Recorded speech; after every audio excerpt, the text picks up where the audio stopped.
Paine, how did you first become acquainted with the Oswalds? I met them through friends at a party last winter, and then saw more of Marina later. I was interested in talking with her because I was trying to learn the language. Then later they had financial difficulties when he lost his work, and eventually led to my inviting her to live with me in Dallas while she was waiting for her baby that was born in October, and to stay on a couple of months with me, just as one woman with another can help when babies are small. And then I think they expected to get an apartment together when they could afford it, say after Christmas sometime. Where were you with Mrs. Oswald when the news of the president's death came? We were both sitting on the sofa. We had been watching the morning proceedings on the television, and I translated to her when I heard it that he had been shot and the blood spurted from him. And I was crying and she was very upset. Indeed, this was our condition when men came from the police department in Dallas. And that was the first that we had any indication that her husband was associated with this tragic event. She said to me after we had been at the police station, she could not imagine her husband doing anything of this sort. He never said anything that she heard derogatory about the president.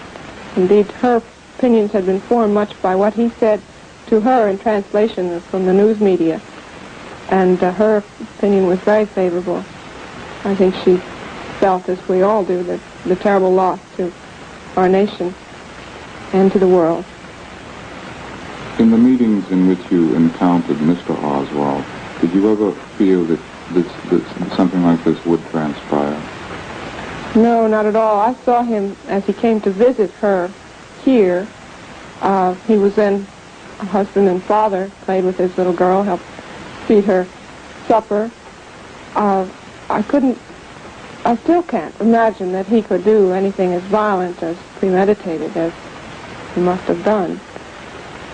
I think if he planned it ahead, it was planned on very short notice, that he suddenly realized he had an opportunity to no longer be a little guy, but to be someone extraordinary. I think probably I will always have terrible if-only feelings, along with many Secret Service men and many people of the nation, anyone who's ever had any contact with these people, to say, if only I had done something. But this was, as far as I was concerned, utterly without warning, utterly, to me yet, without explanation. Mrs. Paine, you have been reluctant to speak to television cameras before this evening. Is there any particular reason for that? Yes, I think it's a terrible thing to judge a man before he is brought to trial. And in this case, it's a very difficult thing not to do. The evidence was so incriminating, and just as we, all of us, the nation, saw it on the television, I began to wonder how they would ever get a jury that could give him an impartial trial. But now, of course, he's dead. He has been, in effect, judged quickly and hanged. And there's no question of prejudicing people by what we say now. The difficulty of saying anything that wouldn't tend to prejudice an entire nation already very upset and wanting to, quite rightly, to bring to justice as soon as possible the man who'd done this terrible thing. I felt the more attention was given this man, Lee Oswald, the less were the chances of due process being carried out, of his having a trial in which he would be innocent until proved guilty at that trial, which is always a problem. What type of a man did you picture Lee Harvey Oswald as? I saw him primarily as a father here. He was quiet, hard to get to know at first. I didn't feel I knew him well at all until I did see how much he was concerned about his finances when he was out of work and got his last unemployment check and had no signs of a job ahead of him, and a baby on the way. He had all the feelings, I think, of any father that doesn't know where he's going to get the money to support his family. And of course it was this difficult economic situation that brought about the fact that I offered my help as a woman to Marina while she was expecting her child. I didn't see him as a fanatic or a person about to do a wild thing, or even who could. I was surprised to learn that he had a gun. Was there any particular reason, do you feel, why he couldn't find work up until that time? Was he flooded? Well, the main reason, I think, is that he had only a high school education, did not have a license to drive a car, which limited where he could apply and the kind of work he could do. And there are a good many unskilled unemployed in Texas now. So that it just really was difficult. I don't think it was a matter of his political views that interfered with his finding a job. Do you think his past problems at 20 years old going to the Soviet Union, did he ever indicate that this may have had something to do with his lack of employment? I wondered myself whether it did. I think it might have had something to do with his being fired. I don't think it had anything to do with his not being hired. This is not something a person looking for a laborer looks into. He wasn't applying to jobs that would require security clearance or anything looking into his past. He was simply looking for a minimum wage and a salary to keep his family on. What type of work did he enjoy most doing? He did enjoy doing some photographic layout work that he had been doing in Dallas. He didn't talk much about his work. Indeed, we talked very little, he and I together. I saw him here, but we had little opportunity and little inclination, really, to talk to one another.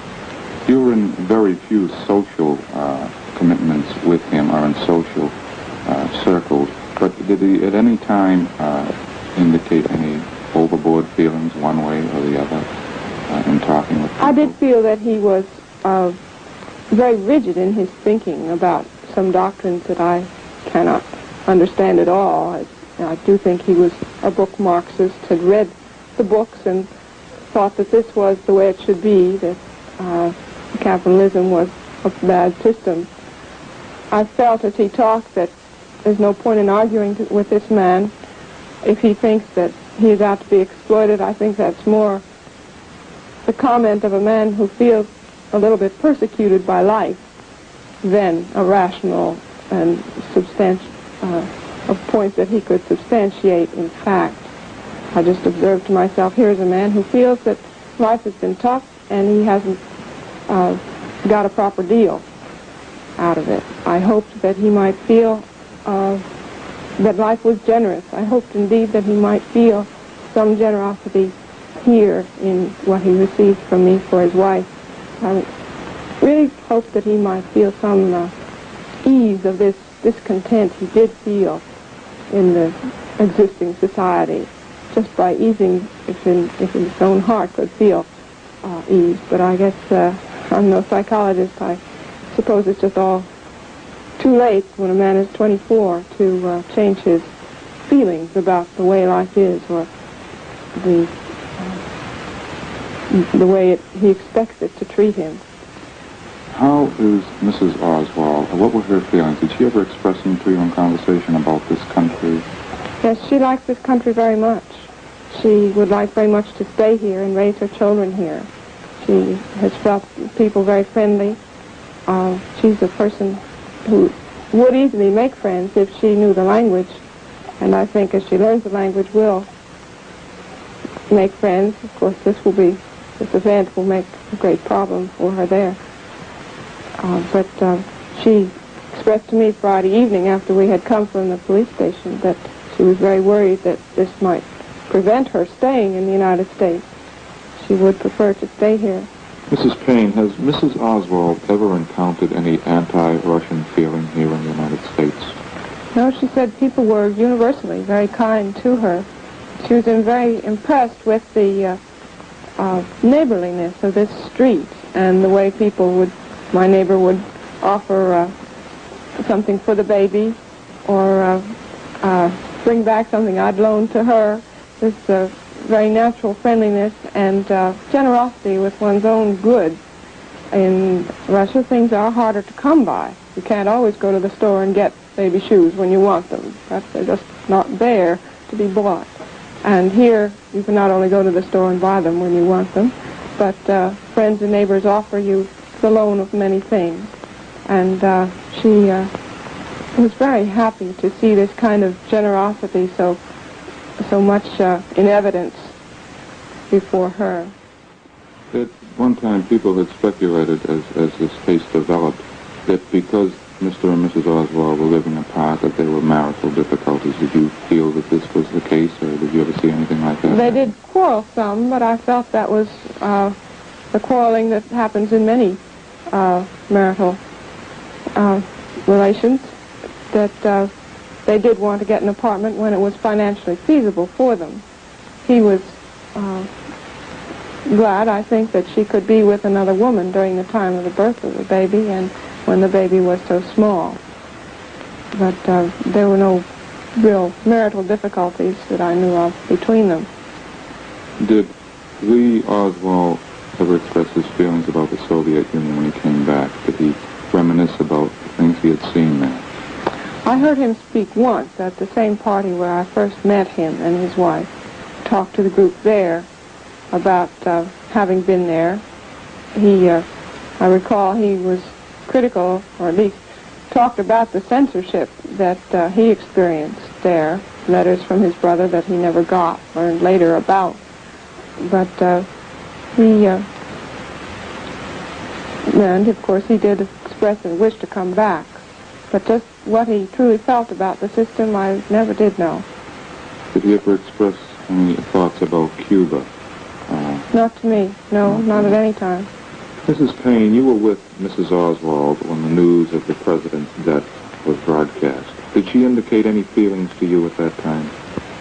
She said to me how terrible she felt this was for Mrs. Kennedy. What a terrible thing to lose her husband. What a terrible thing for the two children not to have their father. And then again, later, after we had been to the police station, we talked that evening, Friday evening. She said to me, I never could have imagined when I was talking to you about my sympathies for Mrs. Kennedy that I too might be losing my husband, that my children would be without a father.